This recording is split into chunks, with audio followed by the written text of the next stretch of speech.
Je pense que c'est un peu trop tôt de parler des problèmes, des risques un peu existentiels, comme par exemple, est-ce que ces agents nous échappent totalement? Et ça, je pense que c'est un peu tôt pour dire qu'on a ce type de risque. Neila Murray est directrice du laboratoire FAIR de recherche en intelligence artificielle du groupe Meta pour l'Europe, le Proche-Orient et l'Afrique. Elle nous a accordé une interview exclusive dans laquelle elle détaille les recherches menées actuellement sur les modèles d'IA du futur et leurs différents enjeux.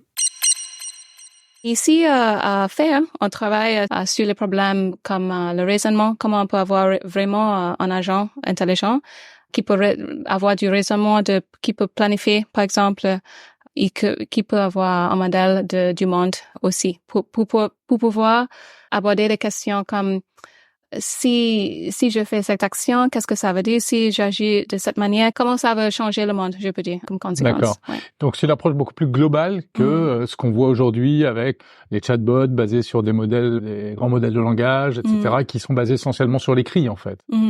Exactement, oui. Il y a plusieurs types de d'IA, non? Il y a, c'est vrai qu'on on en parle beaucoup maintenant des langages des modèles de langage maintenant.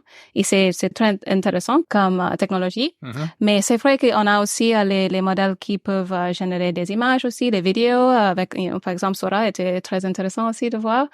Mais en plus, il y a pas mal d'IA qui est pas du tout génératif, non? Il y a les systèmes de l'intelligence artificielle qui nous aident à prendre des décisions, par exemple. Et ça, c'est tout à fait autre chose. Quels sont les obstacles que vous avez à surmonter? Quel est le chemin qui vous reste à faire pour arriver à ce but que vous vous fixez? Oui, c'est une bonne question. On voit, je pense il y a plusieurs obstacles. Par exemple, maintenant, les modèles ils ont pas une vraie connaissance de comment fonctionne le monde. Non? Donc, par exemple, juste parle d'une intelligence sociale, par exemple. Si un modèle émite un texte, ce modèle aura pas du tout une notion de quelle sera l'émotion que ça va évoquer dans quelqu'un.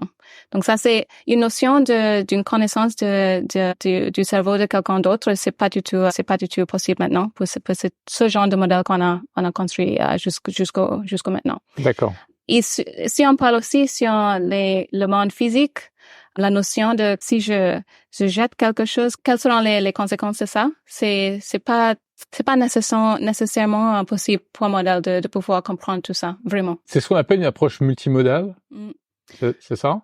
Oui, ça fait une partie du problème, mais si on peut le voir avec une seule modalité, par exemple avec le texte. Même avec le texte, c'est pas nécessairement clair qu'un modèle peut vraiment comprendre ce qu'ils disent, si on peut dire ça. Mais c'est vrai qu'avec les modèles multimodales, et ça veut dire pas ça veut dire les modèles qui peuvent gérer les images, mais aussi le texte, par exemple, les vidéos aussi, qui peuvent processer ce type de contenu, mais aussi générer ce type de contenu. Ça rend les choses encore plus difficiles. Parce qu'avec une seule modalité, c'est difficile, mais avec plusieurs modalités à la fois, de comprendre tous ces différents types de contenus, ça rend les problèmes bien plus difficiles. Donc ça, c'est un problème, une vraie connaissance du monde et comment ça fonctionne. Et aussi, à part ça, même si on peut arriver à avoir ce type de capacité, d'aller jusqu'au raisonnement sur le futur. Donc par exemple, si je donne un objectif à un agent, par exemple, si je demande à un agent, moi, je voudrais aller à Paris dans 2 semaines. J'aimerais acheter des billets et avoir une réservation pour un hôtel, des choses comme ça.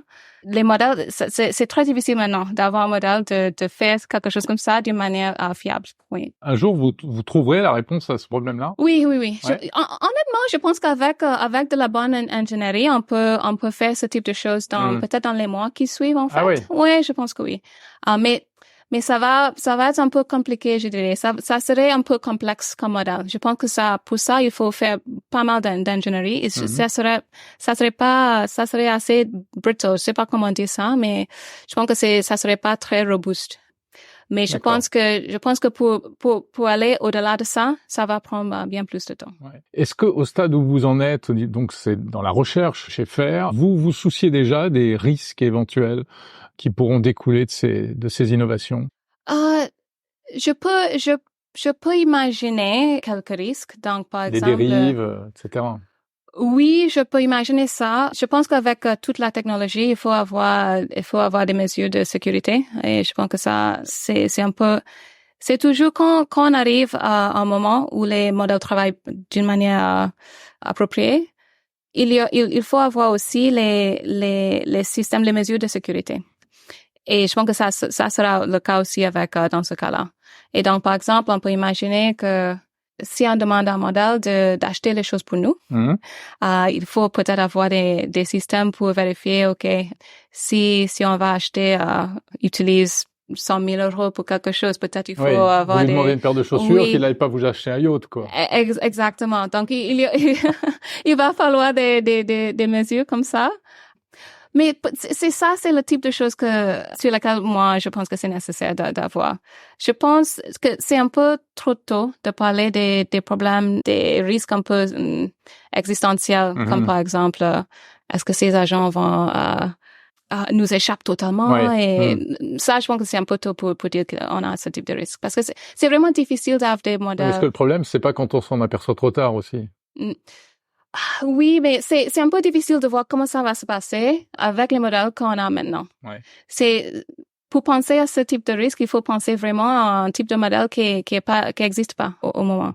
Parce que, par exemple, si on pense à construire des modèles plus et plus grands, pour ça, il faut avoir, par exemple, des cartes graphiques, plus de cartes graphiques, plus d'énergie pour les faire tourner. Et c'est pas évident.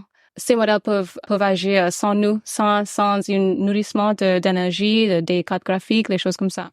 Si on pense pratiquement comment ça peut se passer, c'est difficile pour moi de voir. Ces agents dont vous parlez, est-ce que ça ressemblerait à quoi? Parce que un modèle qui fonctionne uniquement avec du texte, il suffit de lui rentrer du texte. Un modèle qui fonctionne aussi avec, si on comprend bien, avec l'ouïe, la vue, les sensations, etc. C'est quoi? Ça passe par des capteurs externes? Je pense que c'est une très intéressante piste de recherche. Pour ça, il va falloir simuler le monde d'une manière assez fiable.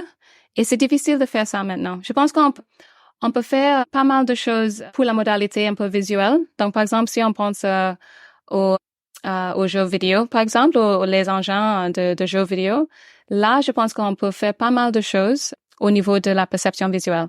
Mais si pour la patte un peu auditoire ou avec la sensation de touche, si on peut dire ça, on est encore un peu loin. Mais on fait un peu de progrès là-dessus. Donc, par exemple, on travaille sur des mécanismes pour avoir une notion de touche. Est-ce qu'on dit ça? De tactile. De tactile, oui. D'avoir des systèmes tactiles, par exemple. On travaille là-dessus maintenant dans notre labo. Et aussi d'avoir des modèles auditoires aussi. Donc, je pense que ça va arriver. Je sais pas exactement dans quel le temps que ça va prendre, mais je pense qu'on va commencer à ajouter les choses et mettre des systèmes un peu mettre un peu ensemble toutes ces choses. Ouais. Donc c'est ça, l'IA du futur, elle pourra nous entendre, nous voir, nous toucher, nous sentir. Oui. Et là, on va vers la robotique, en fait. Oui, on pense maintenant à faire que c'est assez important d'avoir cette partie physique, surtout parce que, au moins pour nous, pour les êtres humains, c'est important pour nous d'avoir tous les différents types d'expériences. Merci Neyla Murray, directrice du laboratoire FAIR de recherche en IA de Meta pour l'Europe, le Proche-Orient et l'Afrique.